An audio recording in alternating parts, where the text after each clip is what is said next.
Affirmations and visualizations are a wonderful part of the creative process.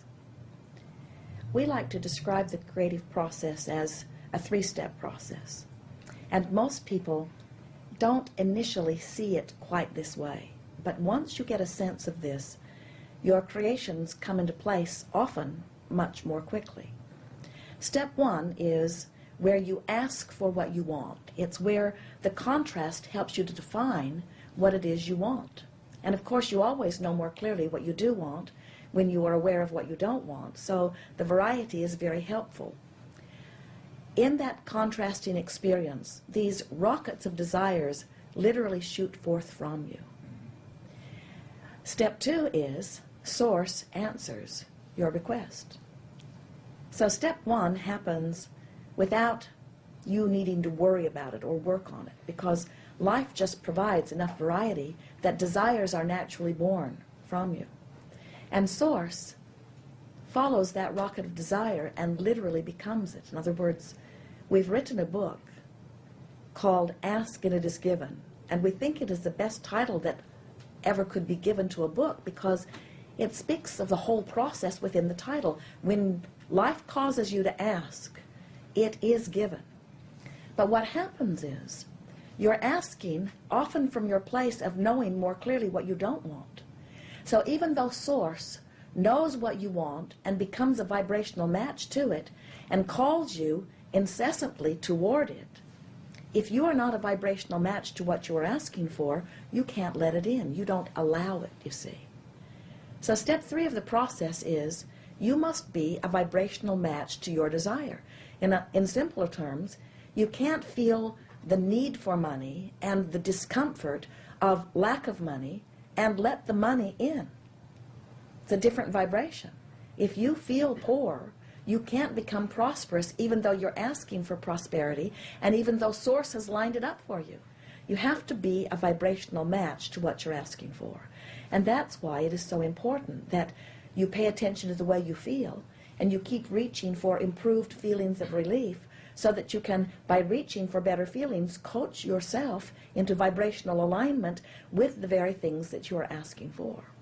So, affirmations or visualizations are really the way that you apply step three.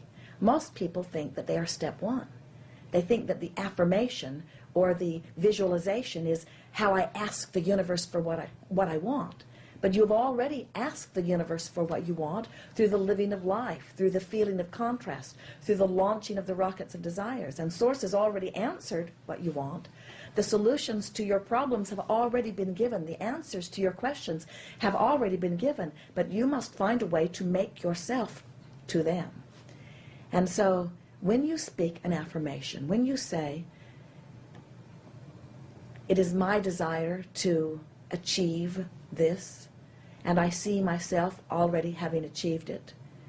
Even though at first, when you speak the affirmation, you may not believe it. In time, as you speak it, you come into the allowing of it.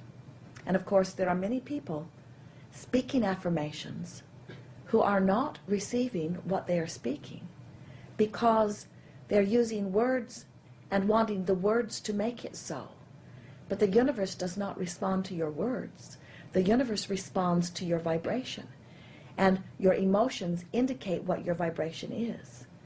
So if we were standing in your physical shoes, we would use affirmations to talk ourselves into better and better and better feeling places.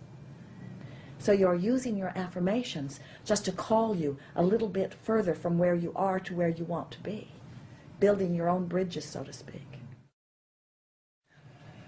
Creation is such a wonderful thing, and being a deliberate creator is just as good as it gets. Of course, everyone is thinking and therefore offering vibration and therefore attracting. But many people are offering most of their vibration in response to what they're observing. So as they observe what is, they get more of it. As you decide that you want to be a deliberate creator, you begin to more deliberately think about what you want and why you want it. And it's interesting that you can only think about what you want from where you currently stand. That's why you are an eternal creator. So from where you stand, the contrast provides clarity about what you think you want from where you now stand. So you set forth your intentions from where you stand. It's all you can do. But then you stand in a new place. The most wonderful thing about this journey of creation is that as you want something that you don't have, and then you think about it and you speak about it and you visualize around it and you find the feeling place of it until you become a vibrational match to it, then you receive it. And along with that manifestation comes a whole nother set of variety that of course causes you to now know more clearly from where you stand what you now want. And so no one can ever stand in one place and figure out what they're going to want forevermore. It is a constant amending process. So what you do is you appreciate what is right now, while from your now perspective you continue to amend your decisions about what you now want. And this prolific universe, this abundant universe, you have at your fingertips the energy that creates worlds. There is nothing that you cannot be or do or have. But you can never figure out what you will always be or always have or always do from any one place. It will constantly evolve. That's why this journey is so delicious. As you are living life which inspires within you a desire, and then you take the time to feel your way into vibrational alignment with your desire, only then will that desire be allowed by you into your experience. So once you've allowed it, then if you see others who have not yet figured out how to allow it, you may realize that you can help them by teaching through the clarity of your example that appreciation and feeling good is what puts you in the place of allowing good things to come to you. But if you should see them and then feel bad that they have not yet allowed it, now you have changed your energy and now you are no longer a vibrational match to what you had allowed either. So feeling bad for others who have not figured it out only causes you to release it from your experience also. It also is a shortage orientation to say, that person does not have something because I have it. In other words, there is not a finite amount of abundance, and if you receive it, you are depriving someone else of it. In fact, the opposite is true. When you let the contrast that everyone has surrounding them provide you with an idea of what you want, and then you line up with the idea so that you are in vibrational integrity with this idea or desire, now it must be realized by you. And that is such a wonderful example to offer for others.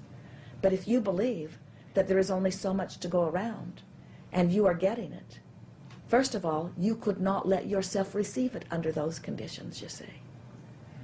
You must know that there is enough for everyone.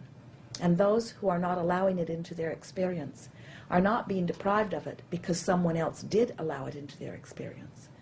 You would never say, I have been well for the last 20 or 30 or 40 or 50 or 60 or 70 years, and I am so well, and those people over there are sick. I think I will be sick for a few years to allow some of those sick people to be well.